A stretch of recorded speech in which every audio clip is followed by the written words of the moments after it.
देखिए एक्सरसाइज 1.3 हमारा most important है, क्योंकि इसमें से एक क्वेश्चन गारंटेड है, एग्जाम में आना ही है। Root 5 root 3 prove that root 3 is irrational, prove that root 5 is irrational, root 7 is irrational. ऐसे टाइप के क्वेश्चन आ ही जाते हैं, हर बार आते हैं, गारंटेड है। ठीक है, तो ये आसान भी है और ये आता ही है, तो आपको आना ही चाहिए। ठीक है, और आज हम इसको पूरा सॉल्व करेंगे आसान तरीके से। तो चलिए इस एक्सरसाइज को स्टार्ट करने से पहले, और जो मैं ये जो एग्जाम्पल है वो आप पे छोड़ूंगा, क्योंकि जब मैं एक्सरसाइज करवा दूंगा तो ये एग्जाम्पल आपको और भी ज़्यादा आसान लगेंगे, और ये तो ऑलरेडी प्रूव है ना। लेकिन मैं और भी आसान तरीके से कराऊंगा, जैसे बुक में उससे भी आसान तरीके से। तो चलिए इससे पहले हमें एक कॉन्सेप्ट जानना है, चलिए वो देख लेते हैं फटाफट। कॉन्सेप्ट ये है कि आपको पहले पता होना चाहिए कि रैशनल नंबर क्या होते हैं। रैशनल नंबर,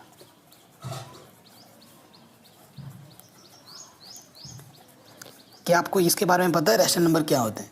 मेन चीज़ ये आती है। तो रैशनल नंबर क्या होते हैं? All those number which can be represented as P upon Q where Q does not equal to 0 is known as rational number. ये चीज़ आपको हर एक टीचर बोलता है, मैं भी बोल रहा हूँ, लेकिन जो हर इंसान मिस करता है वो इसमें ये कॉन्सेप्ट है कि देखो यहाँ पर P अपॉन Q नंबर ही क्यों लिया गया है, P अपॉन P क्यों नहीं लिया, या फिर Q अपॉन Q क्यों नहीं लिया, और इसका P अपॉन Q का क्या सेंस है। ये चीज़ कोई नहीं बोलता, बस यही बोल देते हैं P अपॉन Q है जहाँ Q का मान 0 ना हो। ठीक है, सेंस ये है, देखिए जो भी डिविजिबिलिटी होगी ऊपर और नीचे वो डिफरेंट होनी चाहिए। अगर ऊपर किसी नंबर से डिवाइड हो रहा है तो नीचे उस नंबर से डिवाइड नहीं होना चाहिए, ये मेन सेंस है। और इसी लॉजिक का यूज़ हम करेंगे क्वेश्चंस में। ठीक है, इसी लॉजिक का हम यूज़ करेंगे कि ऊपर और नीचे का जो डिवीज़न होगा वो डिफरेंट होगा, तभी वो रैशनल नंबर होगा। सेम नहीं आना चाहिए, तभी हमने P और Q लिखा है। अगर सेम होता तो P अपन P ही लिख देते, या फिर Q अपन Q क्यों लिख देते हैं, P अपन Q लिखा है, ये इसका सेंस है। और ये चीज़ आपको अगर आ गई है तो हमारा जो कॉन्सेप्ट है क्वेश्चन का वो अच्छे से बन जाएगा, अच्छे से हो जाएगा। ठीक है, तो जो डिविज़र होगा वो P नीचे और ऊपर का, न्यूमरेटर और डिनोमिनेटर का वो डिफरेंट होगा। इस चीज़ को ध्यान देगा, तभी वो रैशनल होगा, अदरवाइज इरेशनल। चलिए एक्सरसाइज 1.3 स्टार्ट करते हैं।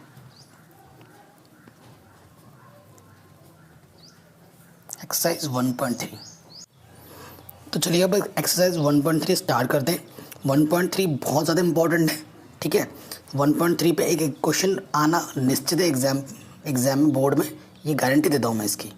√5 √3 √7 सारे एक ही सिस्टम पे चलते हैं, बस नंबर चेंज हो जाता है। और जो मैं क्वेश्चन कराऊंगा ना भी जिस तरीके से, आपको डिक्टो एग्जाम में वैसे ही करना है, किसी भी स्टेप को आप स्किप नहीं कर सकते। ठीक है, तो पहला क्वेश्चन है prove that √5 is a irrational number. ये क्वेश्चन है हमारे पास। ठीक, ये हमारा क्वेश्चन है, सोल्यूशन पे आते हैं। देखिए जब भी प्रूफ वाले क्वेश्चन आते हैं ना तो हमें उसका उल्टा मान के ले चलना होता है, और बाद में हमें उसी चीज़ को गलत बताना होता है कि नहीं ऐसा नहीं हो सकता। तो हम भी इस क्वेश्चन में यही करेंगे, let if possible √5 is a rational number. ठीक, हमने ये मान लिया कि √5 क्या है, एक रैशनल नंबर है। अब रैशनल नंबर है, अभी हमने देखा है कि जो भी रैशनल नंबर होते हैं वो P अपॉन Q के फॉर्म में होते हैं, और जहाँ पर Q की वैल्यू क्या नहीं होती है, 0 नहीं होती, ये भी आप मेंशन करोगे यहाँ पर।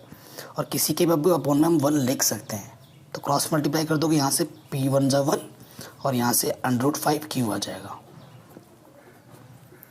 नेक्स्ट स्टेप में क्या करना होता है, आपको स्क्वायरिंग करना होता है both side, squaring both side. तो यहाँ से तो क्या हो जाएगा, P² √5 का स्क्वायर करेंगे तो सिर्फ 5 आता है, √ हट जाता है, और Q का क्या हो जाएगा, Q²। अब देखो Q² का मल्टीपल क्या है, 5 है, यानी कि जो P² डिवाइड होगा वो 5 से डिवाइड होगा। अब आप बोलोगे देखो P² अगर 5 से डिवाइड है तो P भी 5 से डिवाइड होगा। सेंस क्या है, देखो मैंने एक नंबर लिया 3 का स्क्वायर यानी कि 9, 9 3 से डिवाइड है, तो 3 भी 3 से डिवाइड है कि नहीं। इसका मतलब अगर कोई नंबर P² 5 से डिवाइड है तो P भी किससे डिवाइड होगा, 5 से। वही चीज़ हम यहाँ लिखेंगे, since P² is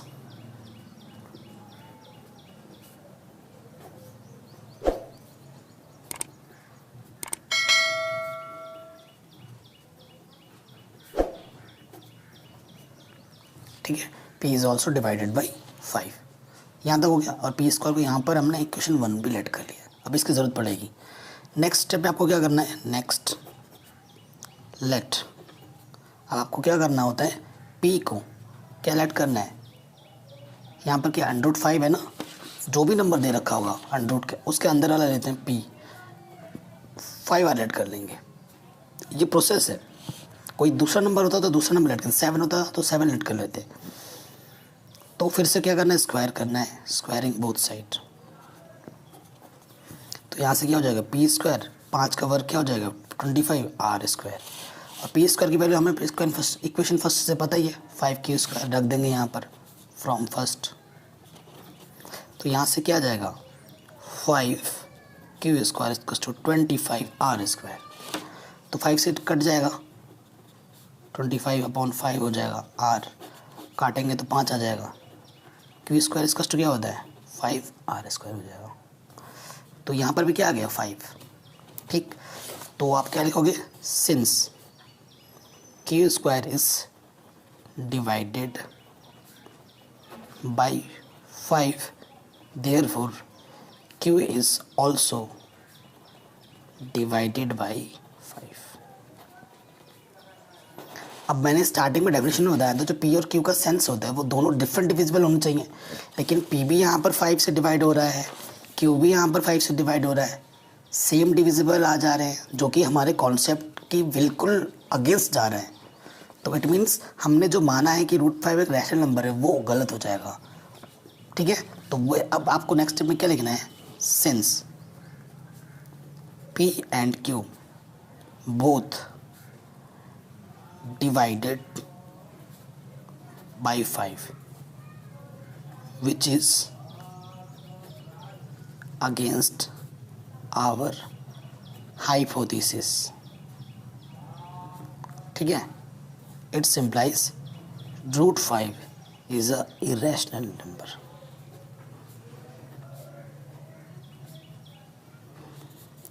hence proved। तो चाहे ऐसे जो भी क्वेश्चन दे, करने का तरीका यही होगा, बस नंबर बदल जाएंगे आपके।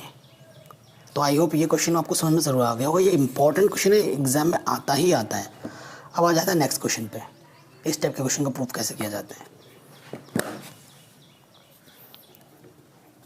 क्वेश्चन है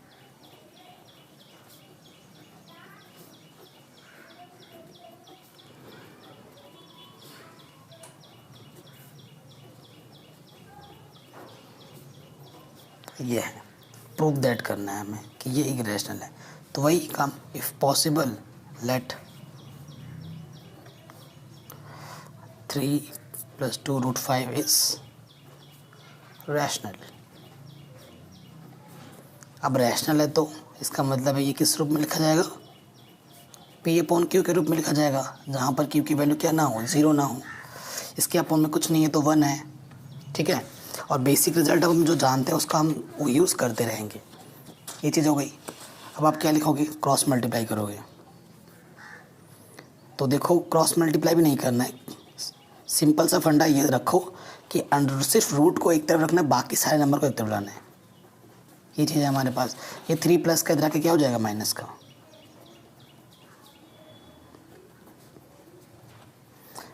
ठीक, तो P/Q एक रैशनल नंबर है, Q भी एक रैशनल नंबर है, 3। ठीक है, 3 भी रैशनल नंबर। रैशनल से रैशनल माइनस होता है तो रैशनल होता है, रैशनल पे रैशनल जुड़ता है तो रैशनल होता है, रैशनल पे रैशनल से मल्टीप्लाई होती है तो रैशनल होती है, और रैशनल को जब रैशनल से डिवाइड करते हैं तो भी रैशनल ही होता है। 2 क्या है, रैशनल।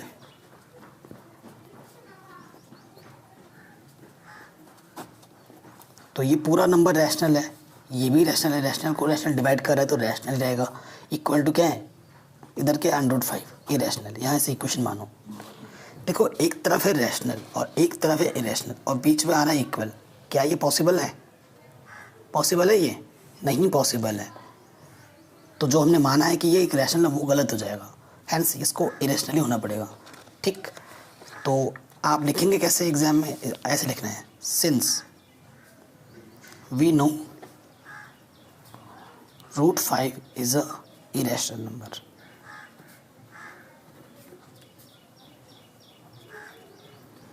and जो हमें मिला है and P upon Q minus 3 पूरे का is rational number. So from ए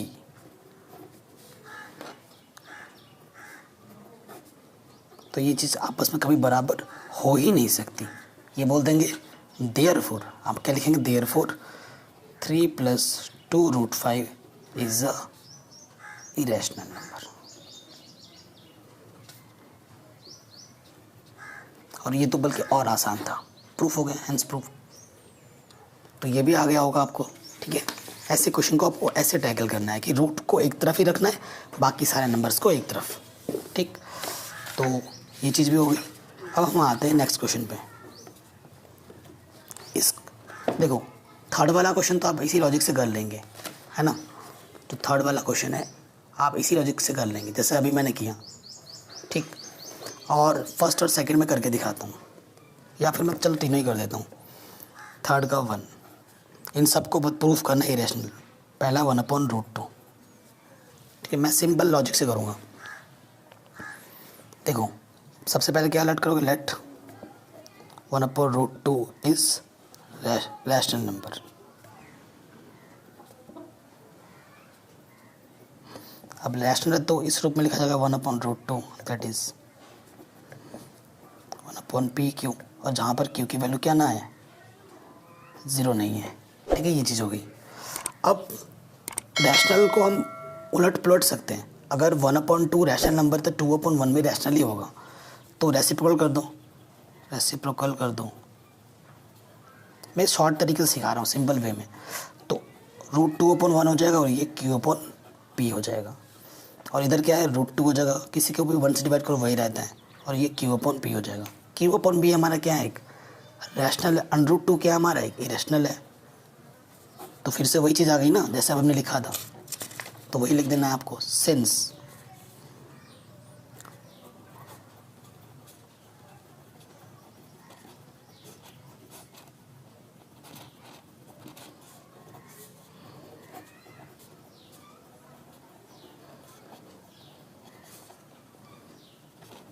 कि Q/P एक रैशनल नंबर है और √2 एक इरेशनल नंबर है, यानी कि इक्वेशन ए कभी बराबर हो ही नहीं सकते।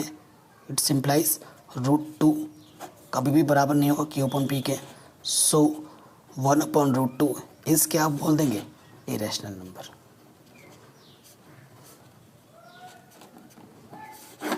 और यही हमें प्रूफ करना था, ठीक है। ये भी हो गया। सिमिलरली आपका सेकंड क्वेश्चन भी हो जाएगा।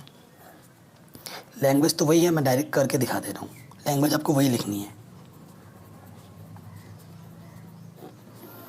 तो बस इधर ले आओ, √5 को इधर रखो, P/Q डिवाइड में 7 आ जाएगा, मल्टीप्लाई में इधर डिवाइड है। ये पूरा क्या है, रैशनल, ये इरेशनल है। फिर से आपको वही लैंग्वेज लिखना है जो अभी हमने लिखा था। We know that √5 is irrational number and P/Q/7 is a rational number. So equation A मान लेना is not equal, hence 7/5 is irrational. जो लैंग्वेज अभी हमने लिखी थी डिक्टो आपको वही पेस्ट कर देना है यहाँ पर। और थर्ड वाले में भी यही करना है। 6 + √2 है, इधर P/Q करोगे तो प्लस का 6 इधर आके क्या हो जाएगा, माइनस का 6। रैशनल में से कुछ माइनस होता है तो रैशनल ही रहता है। ये रैशनल है, ये इरेशनल है, तो बराबर होगा ही नहीं। फिर से आप वही लैंग्वेज लिखोगे और आप अपना आंसर लिख दोगे, ठीक है। तो आई होप ये आपको समझ में ज़रूर आ गया होगा। आने वाले वीडियोस में हम एक्सरसाइज 1.4 डिस्कस करेंगे, और मैंने कई सारे एक्सरसाइज पहले ही बना रखे हैं जिनकी लिंक दे दूँगा डिस्क्रिप्शन में। प्लीज़ आप उनको ज़रूर देखें। Thank you.